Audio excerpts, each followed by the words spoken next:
네, 오늘은 요한복음 16번째 시간입니다.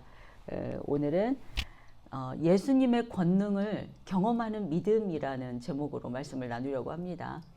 여러분은 믿음이 있으십니까? 아멘. 아멘이죠. 네, 이 자리에 나와서 예배를 드리고 계신 분들이라면 다 믿음이 있다고 여기실 것입니다. 그렇죠? 그 믿음이 크고 작음으로 만약에 표현을 한다면 얼만큼의 믿음이 되실까요? 아주 작은 겨자씨만한 믿음이실까요? 그렇다면 저와 여러분은 예수님의 말씀처럼 산을 옮길 만한 믿음이어야 합니다. 혹은 귀신을 쫓아내는 믿음이겠지요. 여러분, 그런데 귀신을 쫓아낼 능력이 있으십니까? 아니면 이 산을 명하여 저기로 옮겨지라 하면 산이 옮겨지나요? 만약 그랬다면은 우리가 신문 기사 일면에 날 것이고 또 인터넷 실검 1순위에 이렇게 되었을 텐데, 그런 사람의 소식을 우리는 그동안 들어본 적이 없습니다. 그렇다면 모든 이렇게 한 사람도 없다는 뜻이 무슨 뜻일까요? 모든 그리스도인들이 다 겨자씨만한 믿음도 갖고 있지 않다는 뜻일까요? 사도시대 이후에 2000년 동안 그렇게 많은 그리스도인들이 믿음이 없다는 말일 수도 있잖아요. 그런데 그것은 아니겠지요. 초대교회 당시에 12사도와 또 사도 바울을 보면은 예수님과 같은 기적을 행하였습니다. 죽은 자가 살아나고 안진뱅이가 일어나고 또 귀신을 쫓아내는 역사가 일어났었습니다. 이와 마찬가지로 2000년이라는 그 세월 동안 제자된 그리스도인들에 의해서 귀신을 쫓아내고 병든 자들이 고침을 받는 일이 있었지만 알려지지 않은 것 뿐입니다. 왜 알려지지 않았냐면은 예수님께서는 한 사람의 기적이 이렇게 알려지기를 원치 않으셨기 때문입니다. 그 이유는 기적을 일으킨 한 사람이 사람들에 의해서 이렇게 높임을 받으면은 그 사람은 하나님의 영광을 가리는 일이 되고 또 그 사람은 교만해질 확률이 너무나 높습니다. 교만은 패망의 선봉이라고 하지요. 다른 사람을 살리는 기적은 행했을지라도 자신은 교만하여져서 패망할 것이기 때문입니다. 여러분, 왜 기독교 역사에서 그렇게 많은 기적들이 일어나지만 기적의 사건이 부각되지 않았던 것일까요? 아마도 이것은 기적만으로는 믿음의 척도가 아니기에 그랬을 것 같습니다. 예수님께서 원하시는 진정한 믿음은 기적을 쫓아서 믿는 믿음이 아니기에 그렇습니다. 그렇다면 이쯤에서 여러분의 이제 마음속에 나는 믿음이 있기는 있는데 기적은 못 행하는 믿음, 못 행하는 겨자씨만한 믿음은 없고 나는 믿음이 있는 거야 없는 거야 좀 아리송하실 수도 있잖아요. 걱정하지 마십시오. 일단 여러분의 마음에는, 여러분에게는 믿음이 없는 것은 아닐 것입니다. 지금 여러분 안에는 믿음이 있습니다. 비록 귀신을 쫓아내고 또 병을 고치는 역사는 없을지라도 믿음이 있기에 예수를 믿고 예배를 드리고 있습니다. 믿음이라는 것은 바라는 것들의 실상이라고 했습니다. 히브리서에서. 지금은 비록 눈으로 확인할 수는 없지만 우리의 생명을 구원하실 것이라는 그 믿음이 있기 때문에, 또한 하나님 그 나라의 영원한 나라에 대한 소망을 품고 있을 것이기에 주님을 이 자리에서 예배하고 있는 것입니다. 믿으십니까? 아멘입니다. 그러나 또 안심하지 마십시오. 오늘 본문에서 보면은 왕의 신하의 믿음의 결론은 자신도 믿고 그의 온 집안도 모두 믿었다고 합니다. 결론이 확 나왔죠. 여러분의 온 가족이 다 믿음이 있습니까? 믿음을 가지고 있습니까? 믿음으로 주님 앞에 나와 예배를 드립니까? 자신의 모든 가족이 다 구원을 받는다는 것은 그리 쉬운 일은 아니라는 것을 다 아실 것입니다. 아무리 기도하고 이렇게 전도를 해도 가족이 주님 앞에 나오기 그렇게 쉽지 않습니다. 그러나 오늘 왕의 신하는 단번에 그와 그의 집이 다 믿게 되는 역사가 일어났습니다. 왕의 신하에게는 어떻게 이런 일이 일어날 수 있었던 것일까요? 네, 오늘 본문으로 들어가서 45절의 말씀을 보겠습니다. 갈릴리에 이르심에 갈릴리인들이 그를 영접하니 이는 자기들도 명절에 갔다가 예수께서 명절 중 예루살렘에서 하신 모든 일을 보았음이더라. 네, 사람들은 예수님께서 어떤 사람들에게 기적을 베푸시고 그들이 믿음을 갖게 되는 것을 봅니다. 기적이 일어나야만 믿음을 갖는 사람들의 마음속에는 진정한 믿음보다는 단지 기적만을 바라는 그런 마음이 더 크게 자리하고 있음을 볼 수 있습니다. 그렇다면 지금 저와 여러분의 그 기도의 그 내용과 그 우리의 소리와 우리 마음을 더 깊이 들여다 보시기 바랍니다. 하나님께 무엇을 기도하고 계신가요? 단지 나의 어떤 만족한 어떤 무엇을 위해서 기도를 하고 있습니까? 어떻습니까? 오늘 말씀을 통해서 기적만을 바라는 믿음을 우리가 배워야 할까요? 예수님께서 원하시는 믿음은 그런 믿음이 아닙니다. 그것은 진정한 믿음이 아니기 때문이죠. 예수님께서 바라시는 믿음은 그런 가벼운 믿음이 아니라 그 기적의 사건을 통해서 예수님께서 행하시는 그 권능을 경험을 하고 예수님이 하나님 되심과 또 예수님이 하나님의 아들이심을 알고 예수님을 진정으로 믿기를 바라시는 그런 믿음입니다. 그렇다면 예수님이 저와 여러분에게 바라시는 믿음은 어떤 것인지 이제 짐작이 가시지요? 예, 그 믿음은 단순한 우리의 감정이나 막연하게 일어날 어떤 희망적인 것을 바라보는 것이 아닙니다. 말씀을 신뢰하고 그 말씀에 순종하는 믿음을 원하는 것입니다. 예수님께서는 이 믿음을 통해서 기적을 행하시고 우리의 삶 속에 하나님의 권능이 나타나기를 바라시는 것입니다. 예, 여기에 포인트가 있습니다. 하나님의 권능, 예수님의 권능이 내 안에 경험되어져서 예수님의 권능이 나와 함께 할 때 우리가 겨자씨만한 믿음일지라도 나와 온 가족이 믿게 되는 기적이 일어나게 되는 것입니다. 자, 이제 여러분 안에 있는 믿음을 한번 진단해 보시기 바랍니다. 오늘 본문 시작은 하나님께서 사마리아를 떠나서 갈릴리로 오셨을 때 많은 사람들이 예수님을 영접하여 맞이했다고 기록하고 있지요. 그런데 그 이유는 그들이 아까도 말씀드린 것처럼 예수님께서 예루살렘 성에서 행하는 그 기적을 보았기 때문이라고 합니다. 그들의 마음속에는 예수님에 대한 믿음이 있어서라기보다는 단지 기적을 바라는 마음이 있었음을 우리는 알 수 있습니다. 사람들은 기적만을 경험하고자 했던 것입니다. 이것으로 볼 때 당시 사람들의 태도는 믿음이 아니라 단순한 기적과 같은 외적인 현상에 의존하고 있는 것을 보여줍니다. 오늘날 우리도 그렇습니다. 때로는 예수님을 믿음의 대상으로 보는 것이 바라는 것이 아니라 어떤 기적만을 바라고 또 그분 그 축복을 어떤 우리의 그 삶의 축복을 찾게 되는 그런 경우가 많이 있다는 것을 보게 됩니다. 그러나 예수님을 믿는다는 것은 단순히 기적을 바라는 것이 아닙니다. 그분과 깊은 관계를 맺고 그분의 뜻을 따라서 살아가는 그 삶이 바로 믿음이지요. 예, 그래서 예수님께서는 저와 여러분에게 바라고 원하는 것은 단순한 표적이나 기적을 넘어서는 진정한 믿음입니다. 이러한 진정한 믿음은 예수님의 권능을 경험해야만 우리가 가질 수 있습니다. 우리가 갖고 싶다고 가져지는 게 또 아니잖아요. 네, 오늘 저와 여러분은 이런 그 믿음을 다 갖기를 원하시잖아요. 그렇죠? 어떻게 하면 이런 믿음을 갖게 될까요? 오늘 본문에서 예수님을 찾아온 왕의 신하가 등장합니다. 그의 아들이 중병에 걸려 죽게 되었고 그는 예수님께서 자신의 아들을 고쳐주기를 간절히 구합니다.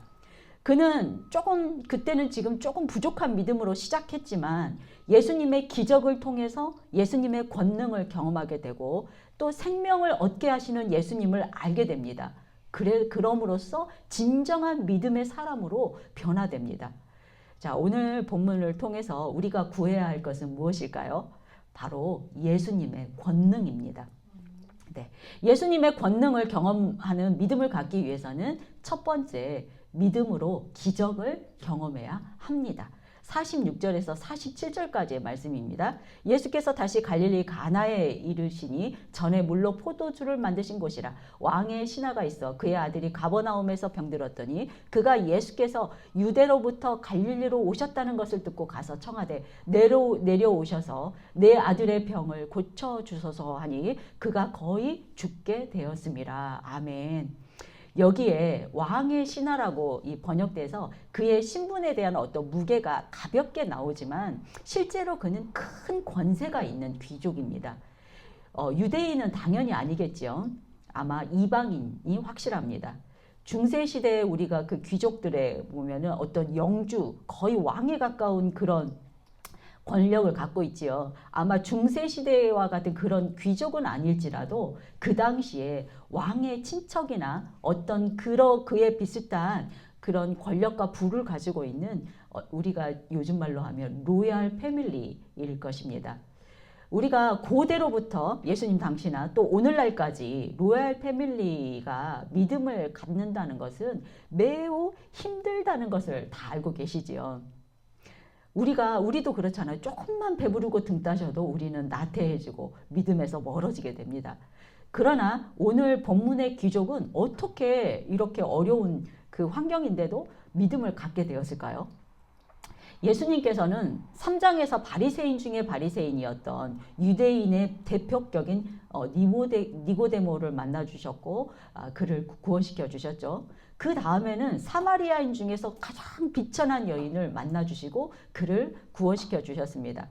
그런데 이들은 하나님의 존재를 알고 있었고 또 메시아를 통한 구원에 대해서 어느 정도 기본 지식이 있었기 때문에 아마 그 어떤 구원의 길로 가는 게 더 쉬웠을 수도 있습니다. 그러나 이방인 중에서 특히나 돈과 권력과 명예가 어느 것 하나 부족한 것이 없는 이방인이라면은 가장 예수를 믿기 어려운 사람이었을 것입니다.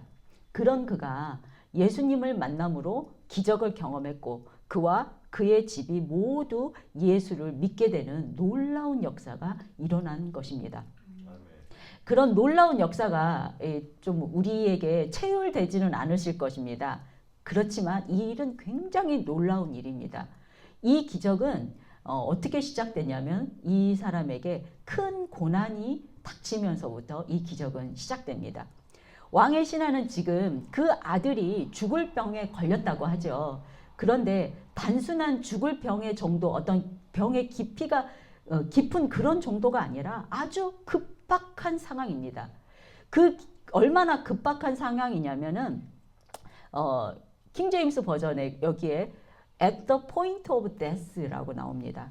at the point of라는 그 수거를 쓸 때는 어떤 때 쓰냐면 내가 예를 들어서 내가 물을 막 마시려고 하는데 띵동 소리가 나. 그래서 사람이 찾아온다. 그러니까 어떤 내가 뭔가를 바로 하기 전 내가 뭔가를 지금 막 하려고 하는데 어떤 일이 발생하는 그런 것입니다. 그러니까 지금 어떤 상황이냐면 자기 아들이 너무나 급박하게 막 죽으려고 하는 그런 순간인 것입니다.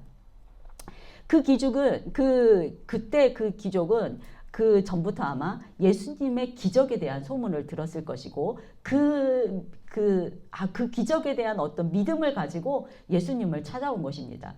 이때 이 귀족의 심정은 아버지로서는 무엇이든 해볼 수 있는 것은 다 해보겠다는 심정으로 예수님을 찾아온 것이지요. 가버나움에서 이 가나까지는 34km 정도 떨어져 있다고 하는데요. 제가 이렇게 4km를 계산을 해서 해봤더니 4km를 어른 걸음으로 30분 이렇게 빨리 걸으면 30분 안에 걸을 수 있겠더라고요. 아주 빠른 걸음으로 우리가 걸으면 1시간도 넘겠지만 아주 빠른 걸음으로 했을 때 한 4시간 정도 걸리지 않았을까 이런 생각이 듭니다. 아마도 이 아버지는 어떤 수단을 이용해서라도 아마 한 걸음에 달려왔을 것입니다. 이때에 달려오는 그는 아직 그 예수님에 대한 진정한 믿음은 없었고 단순히 기적이 일어나기를 바라는 그런 마음이었을 것입니다.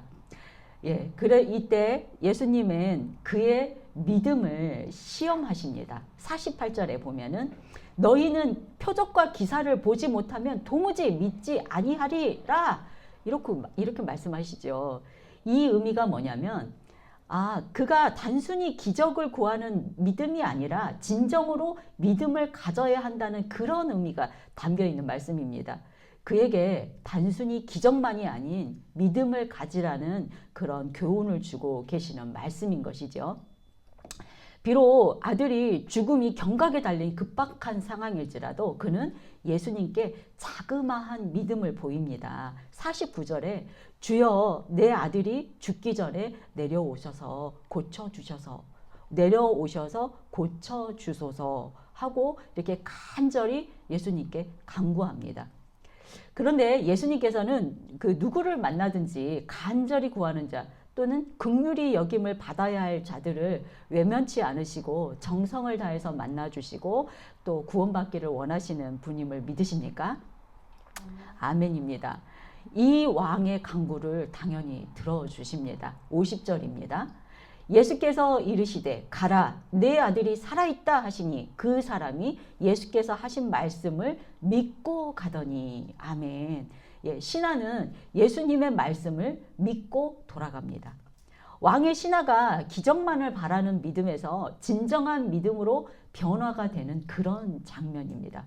어떻게 이렇게 변화가 되었을까요? 그 이유는 바로 예수님의 말씀이 곧 능력이라는 것입니다. 마태복음에서 보면은 백부장이 자신의 종을 병든 종을 낫기 위해서 예수님에게 나아갔지만 예수님께서는 그 말로만 치유했잖아요. 그래서 그 믿음으로 그는 구원을 받았습니다. 또 예수님께 개취급을 받았던 수로보니게 여인의 딸도 예수님의 말씀만으로 고침을 받고 그녀는 믿음으로 구원을 받았습니다. 이처럼 예수님의 말씀에는 권능이 있고 생명이 있습니다. 간절함을 가지고 예수님께 나오는 사람은 말씀만으로도 치유가 일어나고 또 예수님의 권능을 체험하는 그런 진정한 믿음으로 변화하는 역사를 경험하게 될 것입니다. 믿으시지요? 네, 아멘입니다. 이 왕의 신하도 그 순간에 예수님의 그 권능을 체휼했을 것입니다. 그렇기에 믿음이 생겨서 아들이 살았음을 알고 돌아가게 되지요. 예수님이 생명의 수요자라는 것을 알게 된 것입니다. 할렐루야이지요. 예수님의 권능을 체험하는 저와 여러분이 다 되시기를 축원합니다. 아멘. 그런데 이러한 기적에는 조건이 있습니다. 예수님께서는 우리의 믿음을 보시고 역사하신다는 것이지요. 왕의 신하의 그 조그만 믿음을 보고 역사하신 것처럼 저와 여러분에게도 믿음을 보신다는 것입니다. 그런데 다행스럽게도 저와 여러분에게는 이런 기본적인 조그만 믿음은 다 있습니다. 그리고 저와 여러분의 믿음의 여정을 뒤돌아보시면은 우리의 삶 가운데 아주 크고 작은 기적을 경험 다 했을 것입니다. 그렇게 기적을 경험했기 때문에 지금 이렇게 예배 자리에 나와서 이렇게 예배를 드릴 수 있는 것입니다. 우리가 우리의 그 믿음의 여정 가운데 살아계신 예수님의 어떤 기적을 경험하지 못했다면은 그 믿음은 죽은 믿음인 것입니다. 그러나 너무 그 기적이 너무 작은 기적이거나 또 너무 그 미미한 그런 기적이라고 생각했기에 우리가 잊어버렸거나 또 단지 그거는 기적만으로 끝나는 믿음으로 끝났을지도 모릅니다. 우리가 예수님의 권능을 경험하고 싶다면 단순한 기적이나 표적만을 구하는 것이 아니라 예수님의 말씀을 믿고 순종해야 합니다. 네, 그 온전하게 믿어야 합니다. 그 결과로 말씀이 우리 삶 속에서 실제로 이루어져야 한다는 그런 뜻입니다. 말씀이 삶 속에서 이루어진다는 것은 다 살아보셔서 아시겠지만 매우 어려운 일이지요. 그렇지만 그 믿음이 우리가 예수님의 능력을 경험하게 하는 열쇠가 됩니다. 어렵겠지만 믿음이 있는 저와 여러분 예수님의 기적과 권능을 다 경험할 수 있다는 것을 잊지 마시고 꼭 경험하시기를 주님의 이름으로 축원합니다. 아멘입니다. 네, 아멘입니다. 예수님의 권능을 경험하는 믿음을 가질 때 두 번째는 그 믿음으로 인해 변화가 일어납니다. 51절에서 53절까지의 말씀입니다. 내려가는 길에서 그 종들이 오다가 만나서 아이가 살아있다 하거늘 그 낳기 시작한 때를 물은즉 어제 7시에 열기가 떨어졌나이다 하는지라. 그의 아버지가 예수께서 내 아들이 살아있다 하신 말씀하신 그 때인 줄 알고 자기와 그 온 집안이 다 믿으니라. 아멘. 네. 왕의 시내가 돌아가는 길에 그의 하인들을 만납니다. 좀 대단한 기적이라는 게 뭐냐면 이렇게 종 한 사람이 오는 게 아니라 하인들이 다 이렇게 주인을 이렇게 영접하러 오는 거죠. 하인들을 만났습니다. 그리고 그에게 그 아들이 살아있다고 전해주지요. 예수님의 말씀이 실현되었음이 증명됩니다. 그 기적은 예수님께서 말씀하신 그 시점에 기적이 일어났다는 것을 깨닫고 믿음이 더욱 자라납니다. 그는 비로소 예수님의 권능 앞에 또 말씀의 능력 앞에 그의 심령이 변화되었고 이제는 예수님이 단순히 기적을 일으키는 분이 아니라 하나님의 아들이시고 생명의 수여자이시고 우리의 구세주이심을 믿게 됩니다. 그리고 그와 그의 집안 모든 사람들도 그 예수님을 믿게 된다고 하지요. 그의 집안이라고 his household believe이라고 나옵니다. household라는 거는 그의 온 가족이 아니라 그 집에 살고 있는 모든 사람들, 그의 가족뿐만 아니라 그 집에 있는 하인들까지도 모든 사람이 믿게 됐다는 그런 뜻입니다. 여기에는 어떤 그 믿음의 과정이 없고 결과만 한 줄로 서술해 놨기 때문에 그 어떤 행간의 시간차가 이렇게 보이지 않기 때문에 어떤 그 결과에 대한 감동이 우리에게 크게 와 닿지는 않지만 온 집안의 모든 사람들이 다 믿음을 갖는다는 것은 정말로 놀라운 일입니다. 그러나 이 일이 불가능한 일이 아닙니다. 예수님께서 역사하시면 얼마든지 일어날 수 있는 일이죠. 주 예수를 믿으라. 그리하면 너와 네 집이 구원을 얻으리라. 아멘. 그렇습니다. 오늘 본문은 단지 육신적인 치유를 넘어서는 예수님의 권능을 통해서 일어나는 영적인 변화를 알려주는 메시지입니다. 네, 예수님의 권능은 어떻게 일어났죠? 그 아주 작은 믿음을 통해서 이렇게 드러나게 됐지요. 그리고 그 믿음은 우리에게 구원의 길을 열어주었습니다. 우리에게도 그런 믿음이 있는데 왜 우리 가족은 모두 예수를 믿는 믿음 가운데로 나아오지 못하고 있는 것일까요? 예, 그 이유는 첫째로 우리가 구하지 않았기 때문일 것입니다. 또는 두 번째, 아마 예수님의 권능을 경험하지 못했기 때문일 것입니다. 그러므로 여러분, 우리는 기도해야 합니다. 믿음으로 간절히 기도해야 합니다. 시간이 얼마나 걸리든지 어느 때이든지 때를 이루든지 못 이루든지 내 삶에서 그 뜻이 이루어질 때까지 계속해서 기도해야 합니다. 우리에게는 권능을 경험할 만한 어떠한 능력도 전혀 없습니다. 그렇기 때문에 우리가 할 것은 불쌍히 여겨달라고 기도하며 매달리는 수밖에 없습니다. 그러면 우리의 삶이 하나님의 뜻대로 변화가 되는 역사가 일어나게 될 것이고, 네. 또 그 기도함으로 저와 여러분의 영이 회복될 것이고, 또 예수님을 믿음으로 기적을 경험하게 되고, 나아가서는 저와 여러분과 또 그 온 가족이 믿음을 갖게 되는 놀라운 역사가 일어나게 될 것입니다. 그러한 역사가 저와 여러분에게 일어나기를 축원합니다. 네, 정리하겠습니다. 저와 여러분이 우리 주 예수를 믿음으로 예수님의 권능이 우리 안에서 경험되어져서 우리의 삶이 어떤 변화되어져야만 합니다. 그것이 진정한 믿음의 사람의 삶입니다. 그런데 오늘 본문에서 그 예수님의 권능은 어떻게 시작되었습니까? 아주 작은 믿음으로 인해서 시작되었지요. 그리고 그 권능을 경험하는 왕의 신화를 우리가 보았습니다. 저와 여러분도 그와 같이 되기를 다 원하시지요. 그렇다면 어떻게 해야 할까요? 예수님의 권능을 경험하고 진정한 믿음을 갖기 위해서 첫 번째가 진정한 믿음은 단순히 기적을 바라는 그런 믿음이 아니라 예수님의 말씀에 온전히 의지하는 그런 믿음입니다. 그리고 두 번째는 예수님의 권능은 우리가 그분의 말씀을 믿고 의지할 때 우리 안에서 경험되어집니다. 우리가 예수님의 말씀을 온전히 믿을 때 분명하게 우리 안에서 경험되어질 것입니다. 그러므로 오늘 우리가 예수님의 권능을 경험하고 싶다면 단순한 표적을 구하는 그런 기도를 하는 것이 아니라 우리가 예수님께 진정한 마음으로 나아갈 때 그분은 우리의 삶의 모든 문제를 놀라운 능력으로 해결해 주시고 변화시켜 주실 것입니다. 이것이 바로 우리가 경험하는 예수님의 권능입니다.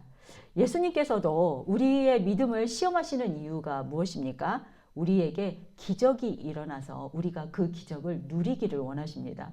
그렇게 해서 우리가 예수님의 권능을 경험하고 진정한 믿음의 사람으로 변화되어서 그분의 뜻에 맞는 삶을 살기를 원하시는 것입니다. 그러므로 우리가 예수님의 권능을 경험하려면 다시 한번 그분의 말씀을 믿어야 합니다. 단순한 기적을 넘어서 우리 삶에 진정한 변화가 일어나기를 바라며 간절히 기도해야 합니다.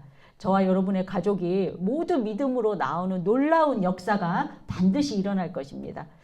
예, 저와 여러분 모두 예수님의 예수님의 권능을 경험하고 믿음으로 그분의 말씀을 따라 살아가는 진정한 믿음의 사람이 다 되시기를 주님의 이름으로 축원합니다. 아멘. 예, 기도하겠습니다.